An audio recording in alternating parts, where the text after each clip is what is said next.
और ठाकुर जी वृंदावन आ गए हैं। भगवान का वृंदावन आगमन हुआ है। वृंदावनम संप्रविश्य सर्वकाल सुखावहम। वृंदावन ठाकुर जी को इतना प्रेम देता है, इतना इतना प्रिय लगता है ठाकुर जी को वृंदावन की कि एकमात्र वृंदावन के लिए लिखा है सर्वकाल सुखावहम। ठाकुर जी को हर परिस्थिति से सुख देता है वृंदावन। अब वृंदावन का रूप अलग हो गया है, हमें जो दिख रहा है वो वृंदावन अब अलग जैसा है, पर अभी भी ठाकुर जी को सुख देता है वृंदावन। वृंदा कौन है? वृंदावी एक भगवान की गोपी है, वृंदावी एक भगवान की सहचरी है, वृंदा महारानी, वही वृंदावन है। इनका कार्य क्या है? ठाकुर जी की लीला को अनुकूल बनाना। जब कभी ठाकुर जी यमुना पुलिन पर जाते हैं तो बालुका अनुकूल हो जाती है।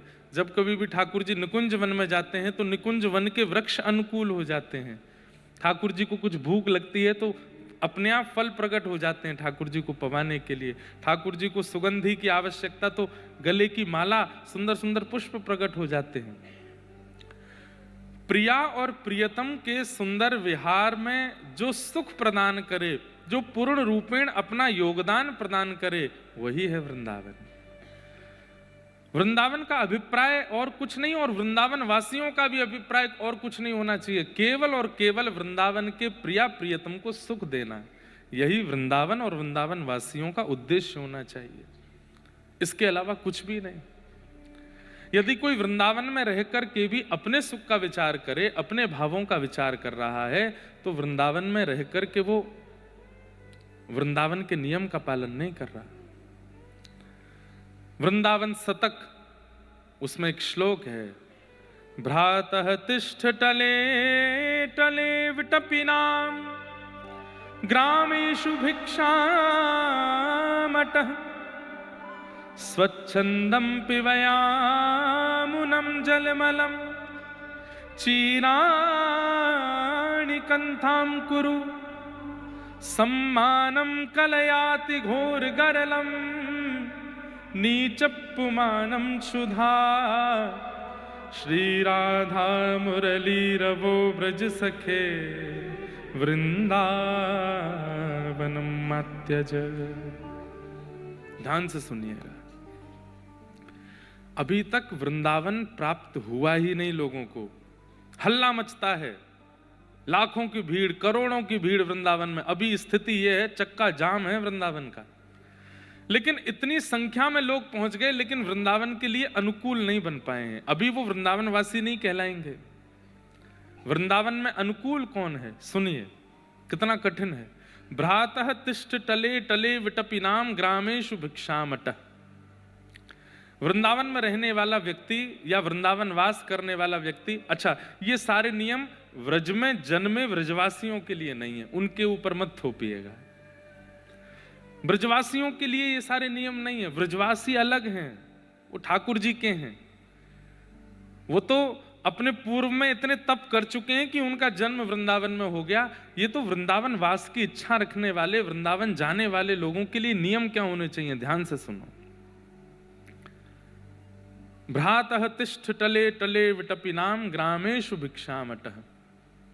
वृंदावन जाने वाले लोग प्रयास करें कि वे मधुकरी पा करके अपना जीवन निर्वहन, जितने दिन वृंदावन में रहें मधुकरी पावें। मधुकरी मतलब ब्रजवासियों के यहां से, ना किसी होटल पे पावें, ना किसी बाहर किसी रेस्टोरेंट में जावें।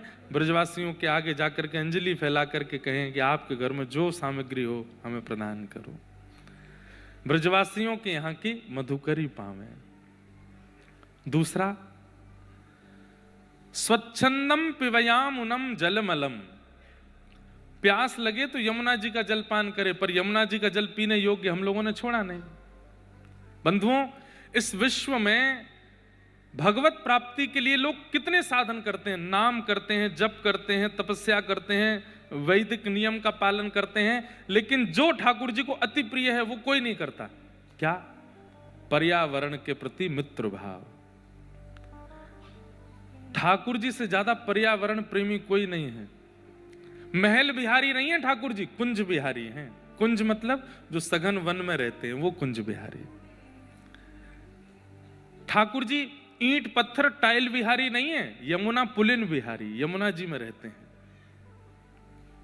वो गिरिवर धारी हैं, पर्वतों का संरक्षण, वृक्षों का संरक्षण, यमुना जी का संरक्षण, जल का संरक्षण, मृद भक्षण लीला, मिट्टी का संरक्षण, पर्यावरण के प्रति कितने सजग हैं ठाकुर जी।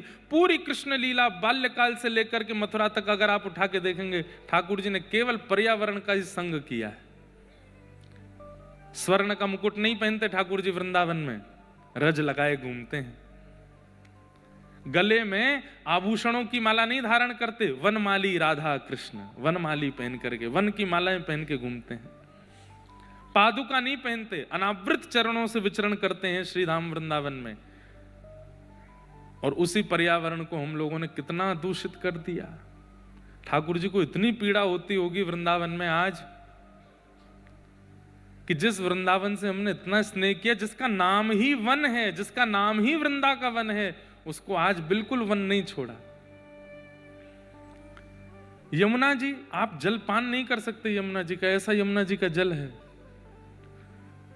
कभी कभी मुझे लगता है इतनी संख्या में लोग वृंदावन जा रहे हैं, इतना जप तप कर रहे हैं, फिर भी ठाकुर जी मौन क्यों बैठे हैं? क्योंकि ठाकुर जी कहीं ना कहीं नाराज है हमसे कि तुमने हमारे वृंदावन को कैसा कर दिया। हम वृंदावन के निवासी हैं, 28 वर्ष की आयु हो गई, कितने वर्ष हो गए मैं यमुना जी का आचमन नहीं कर पाया अभी तक। हम यमुना जी में स्नान नहीं कर पाए। अपने ठाकुर जी का अभिषेक करना होता है ज्येष्ठाभिषेक पर, तो कटा पत्थर एक स्थान है हरिद्वार से आगे जाकर के, वहां यमुना जी आती, वहां से यमुना जल लाना पड़ता है। हमारे इतने युवा अगर एक साथ जुड़ जाएं, नाम भी करो जब भी करो, लेकिन एक पहल चालू करो कि भाई वृंदावन को पुनः वृंदावन बनाओ। उसके लिए वृंदावन को जो प्रदान करना पड़े, हम ठाकुर जी के निकुंज को सजाएंगे तो ठाकुर जी हमारे जीवन को सजा देंगे, ठाकुर जी आनंदित हो जाएंगे। पर हमारी इच्छा तो ऐसी है कि ठाकुर जी बुरो बावड़ों से वृंदावन पढ़ो रे, आप तो हमें प्राप्त है जाओ। ठाकुर जी कह रहे हैं पहले मेरे निकुंज को तो योग्य बनाओ।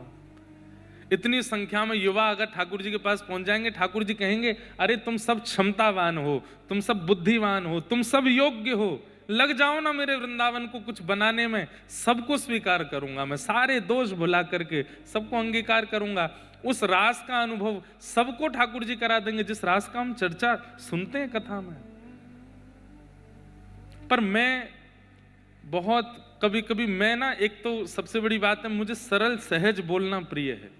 मैं ज्यादा उग्र होके बोल नहीं पाता, ज्यादा ये पहल उठाना और रोडों पे आ जाना मैं चाहूं तो कर सकता हूं, और एक आवाज में मुझे पता है कि बहुत लाखों वृंदावन में युवा इकट्ठे हो जाएंगे, पर मेरे से होता नहीं है। मुझे लगता है मैं व्यासपीठ से आपको कह दूं, आप हृदय से समझ करके अपने आप संभल करके उस क्रिया को करो, क्योंकि मैं अगर लेके गया तो वहां पर भी वो सेल्फी पॉइंट बन जाऊंगा, मैं लोगों के फोटो का वो बन जाऊंगा, पैर छुपाने का, और फिर कुछ लोग कहेंगे बताओ ये भी इनका प्रोपोगेंडा है, ये कुछ है। वो सब मैं नहीं चाहता। मैं चाहता हूं आप अपने बुद्धि विवेक से विचार करो, जरूरत पड़ेगी तो मैं आऊंगा आगे लेकर के सबको वृंदावन का कुछ करेंगे। वृंदावन मार्जन उत्सव होना चाहिए। इतने लोग वृंदावन जाते हैं, कई लोग कहते हैं हर महीने हम वृंदावन जाते हैं। मुझे लगता है कि ये साल में 12 बार जाते हैं। अगर ये 12 वृक्ष भी लगा करके वृंदावन में आ जाएं तो कितना बड़ा योगदान हो जाएगा वृंदावन को।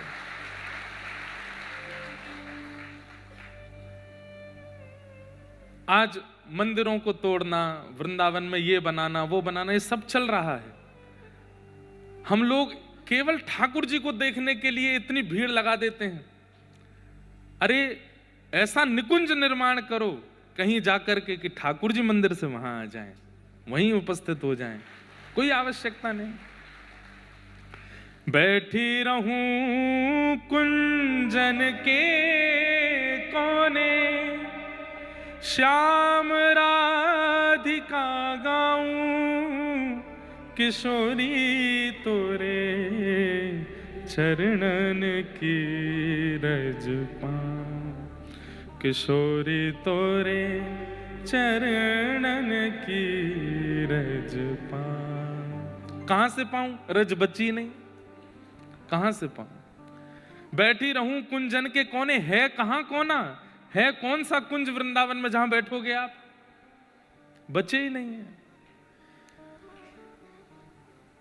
आज वृंदावन के पास वो ताकत है लोगों के जनसमूह की कि वृंदावन जाने वाले वैष्णव कुछ ठान लें तो करके दिखा देंगे।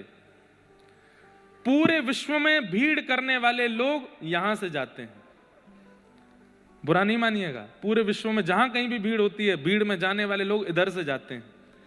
यहां हम ये करेंगे तो हमको ये मिल जाएगा, ऐसा करेंगे तो ये मिल जाएगा, ऐसे जाएंगे तो ये मिल जाएगा, ये चढ़ा देंगे तो ये मिल जाएगा। वृंदावन जाने वाले 99% लोग यहां से जाते हैं, कोई भी इधर से नहीं जाता। और इधर से जाने वाला व्यक्ति अगर विचार कर ले तो सब कर सकता है। वृंदावन को कुंज बनाओ, वृंदावन को वन बनाओ, वृंदावन को पुनः योग्य बनाओ, और उसके लिए आपको जो क्षमता लगे वो लगाओ। हम जीवन में कैसे कैसे रसिकों की कथा आती है। एक महापुरुष की कथा आती है, वो रोज सोहनी करते थे। हमारे श्री पंडित गया प्रसाद जी महाराज, उन्होंने जीवन में एक ही तप किया। क्या? गिरिराज जी की परिक्रमा करते सोहनी लेकर के। ध्यान से सुनिएगा। पंडित श्री गया प्रसाद जी महाराज, मैं उनका दर्शन नहीं कर पाया क्योंकि मेरे जन्म से पूर्व ही निकुंज में प्रवेश हो गया उनका। उनकी गोद में प्रिया प्रियतम खेलते थे। आप लोग गिरिराज जी जाएंगे तो मुकुट मुखार विंद जहां से परिक्रमा प्रारंभ होती है, थोड़ा आगे 1-1.5 किलोमीटर जाते ही सीधे हाथ पर आपको गया प्रसाद जी की समाधि लिखा दिख जाएगा, जाके वहां प्रणाम कीजिएगा। उनके बारे में सुनो। गिरिराज जी की परिक्रमा करते, कैसे करते? ना तो माला झोली, ना कोई कीर्तनिया, ना कुछ और, बस सोहनी रखते अपने हाथ में और सोहनी करते करते। और ऐसे नहीं कि बस झाड़ते हुए बस परिक्रमा पूरी करनी है, जहां तक एक दिन में पहुंचते थे वहां तक ही करते, लेकिन खूब अच्छे से मार्जन करते गिरिराज जी का। कीट पत्थर पतंग कुछ भी गिरा मिलता उसको समेटते, उसको व्यवस्थित स्थान पर डालते। एक बार का प्रसंग है कि महाराज जी सोहनी कर रहे थे, और सोहनी करते करते वो सामग्री उठा के डाली और वहीं बैठ के रोने लगे। किसी ने जाके पूछा, बाबा आप काहे को रो रहे हो? तो रोते रोते किसी व्यक्ति विशेष को दोष नहीं दिया।